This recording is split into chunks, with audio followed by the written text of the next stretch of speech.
चलिए दोस्तों बात करने वाले हैं एमआरएफ लिमिटेड के बारे में।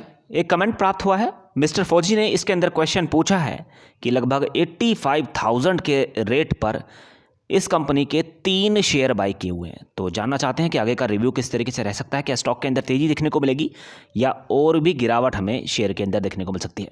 हाल फिलहाल में जो एक्टिविटी देखने को मिली, पिछले 1 महीने से लगातार शेयर गिर रहा है और 7% से ज़्यादा की गिरावट हो चुकी है। 6 महीने की बात करते हैं तो 14% से ज़्यादा की गिरावट आपको शेयर के अंदर देखने को मिल चुकी है। पिछले कुछ दिनों की अगर बात करें तो कुछ स्टेबिलिटी देखने को मिल रही थी, ठहराव देखने को मिल रहा था, लेकिन ऐसा हुआ नहीं और टोटल मार्केट के सेंटीमेंट के अकॉर्डिंग ये शेयर हमें गिरता हुआ नजर आ रहा है।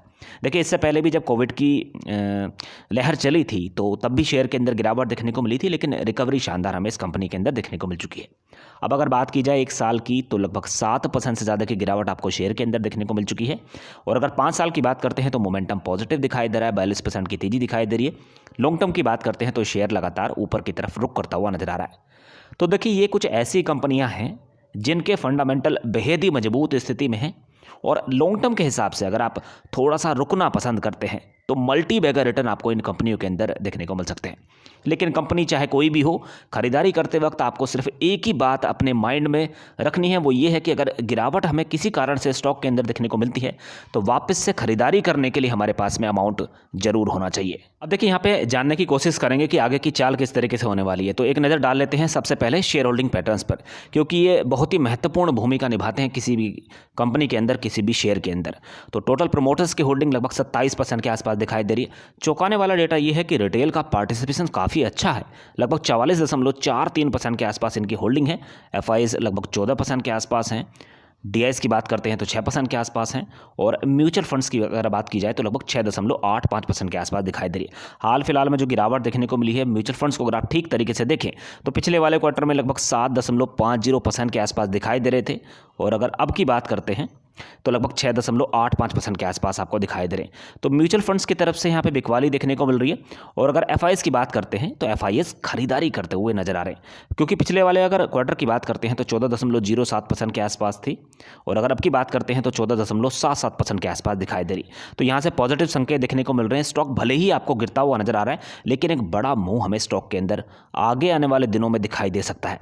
इसी तरीके से अगर अब पिछले वाले क्वार्टर की बात करते हैं यानी कि मार्च 2021 की, तो एफआईएस की होल्डिंग कितनी थी? लगभग 13.48% के आसपास थी और अगर अब देखें तो 14.77% के आसपास है। तो पिछले कई क्वार्टर से लगातार एफआईएस खरीदारी करते हुए नजर आ रहे हैं। तो एक संकेत यहाँ से मिला है कि स्टॉक के अंदर तेजी देखने को मिल सकती है। अब देखिए, फाइनेंशियल ट्रेंड की बात करते हैं तो 2018 से लेकर जो अब तक की स्थिति दिखाई दे रही है वो ओवरऑल पॉजिटिव ही कही जा सकती है। देखिए, थोड़ी बहुत गिरावट जरूर देखने को मिलती है, कभी रेवेन्यू कम होता हुआ नजर आता है, कभी बढ़ता हुआ नजर आता है, लेकिन अगर आप ये सारी चीज़ें लॉन्ग टर्म के हिसाब से देखें तो लगातार ग्राफ आपको ऊपर की तरफ ही दिखाई देने वाला है। यहाँ पे अगर हाल फिलहाल की बात करते हैं तो 2021 के अंदर जो रेवेन्यू 2020 की तुलना में लिटिल बिट गिरता हुआ नजर आया था। प्रॉफिट के अंदर भी हम लोग को लिटिल बिट गिरावट देखने को मिली थी, लेकिन उससे पहले का ट्रेंड लगातार पॉजिटिव ही दिखाई दे रहा था। अब देखिए, काफ़ी सारे रिटेल निवेशक 1 साल के लिए खरीदारी करना पसंद करते हैं, 2 साल के लिए लॉन्ग टर्म के हिसाब से माल डालकर छोड़ते हैं। तो यहाँ पे फोरकास्ट है दिसंबर 2022 तक, यानी कि ठीक 1 साल। तो यहाँ पे 3 रेंज देखने को मिल रही है। तो स्टॉक के अंदर कितना मूवमेंट देखने को मिल सकता है? करंट प्राइस लगभग 69,950 रुपये के आसपास दिखाई दे रहा है। तो यहाँ पे जो हाई रेंज दिखाई दे रही है करंट प्राइस से लगभग 34% का अपसाइड मूवमेंट देखने को मिल सकता है और ये स्टॉक लगभग 93,946 रुपये तक जाता हुआ दिखाई दे सकता है।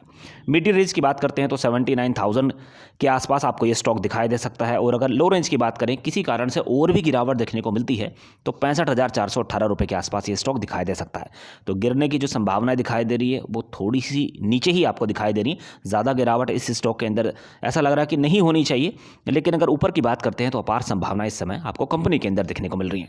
तो दोस्तों, अभी फिलहाल में कोई ऐसी न्यूज़ इस कंपनी के अंदर निकल कर नहीं आई है जिसकी वजह से ये कहा जा सके कि स्टॉक के अंदर गिरावट देखने को मिल सकती है।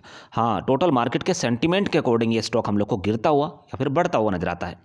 अब अगर आज की बात करते हैं तो आज जो रियल टाइम इंडेक्स फ्यूचर है उसके अंदर कुछ अच्छा खासा गेन देखने को मिल रहा है, तो स्टॉक के अंदर तेजी देखने को मिल सकती है।